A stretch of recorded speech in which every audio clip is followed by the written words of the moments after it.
How I made money as a filmmaker. Well, this is not a tutorial video where I'm gonna teach you how I made money, but this is a video where I'm gonna tell you how I got into videography, filmmaking, and all the experience and all the troubles that I faced, all the drama as well. So stick in to the end and you're gonna learn exactly what I learned.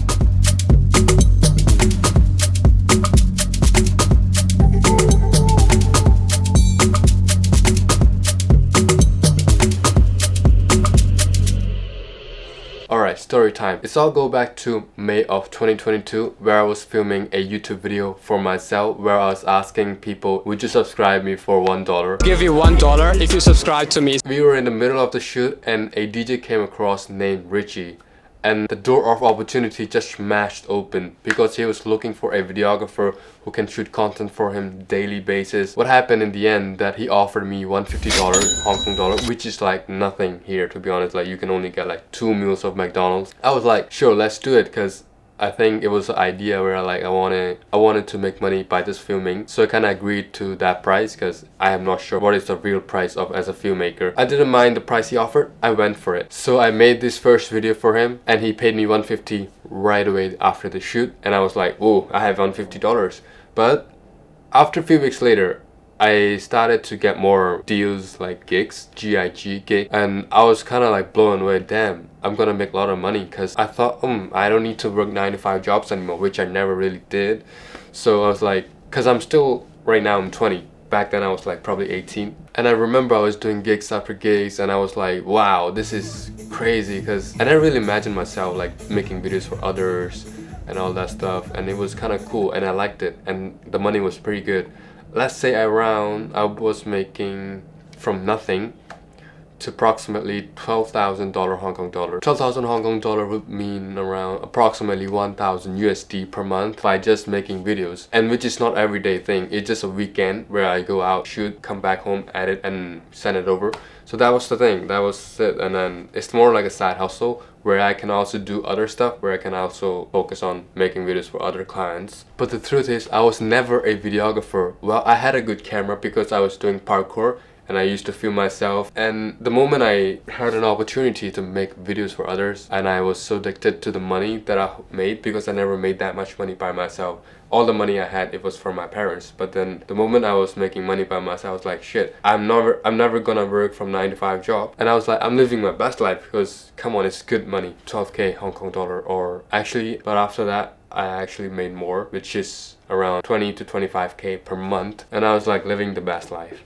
But then with all the perfect videos I made for them, it didn't last long. And the reason it didn't last long, because I was getting tired of it. The reason I was also getting tired of it, because it was so repetitive. Not really repetitive, but like I booked myself too much that I don't even have time for myself to make YouTube videos like I'm making right now. And in the beginning, like I just went to streets making YouTube videos for fun, and I never knew that I was gonna came across a DJ who gonna offer me like make videos and he would pay me. I never thought of that. I was kind of lost. Right now I still do freelancing gigs, but not as much as I used to. So right now I'm making like under 10,000 USD, not USD, Hong Kong dollar per month. And it's not a bad thing, because for me, I really want to have a peace of mind where I don't have to deal with all the stress and the problems. Right now I'm at peace, but let's talk about the problems that I faced. The problem that I was facing was all the clients want a different video that I made for him. So let's say I made for client A, I made this kind of video,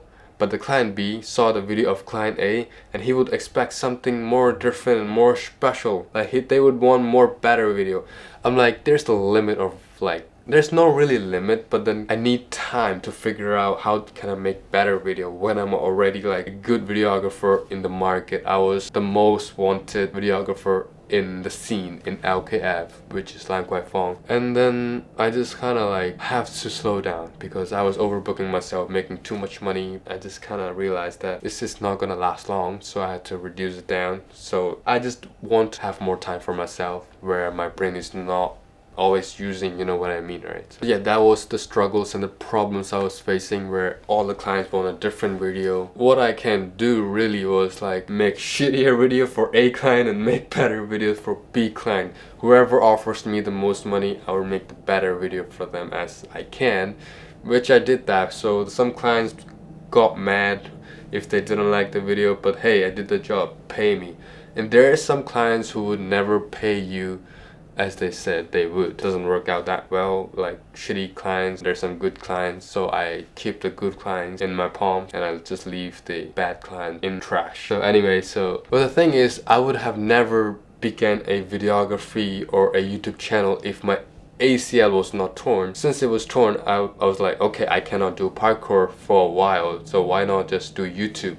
Go back to YouTube, you know. I was doing YouTube video 5 years ago in another channel, and I'm like, yeah, let's do it. You know what, I have a better video skill, I have a better editing than ever, so I thought I should do YouTube. And I began. After beginning this channel, after uploading few videos, I just had an opportunity to make more money, so I went that way. But I forgot that I had a YouTube channel that I started. But the thing is, I don't really want money, I just want to do what I love. And I would just say that don't do things for money, do things because you love. So you're gonna love actually what you do, and eventually that thing that you love gonna turn into money one day. But yeah, in the end of the day, you have to put yourself out there to get your opportunity. So this is my experience, and I'm gonna make another video where I teach you how to do freelancing or make money as a filmmaker. I will tell you exact method. Well, to be honest, I didn't have my exact methods, but there is a way where you can approach a client by yourself without them reaching you, because them reaching you is a bit of like a luck or a window of opportunity that may not everyone gets, you know what I mean? So I'll make a YouTube tutorial about how do you make money from freelancing. So thank you for sticking to the end. I will see you next video. And hey, don't forget to subscribe, like, and comment. Comment anything you want, any question you have, I will clear them out for you. Peace out.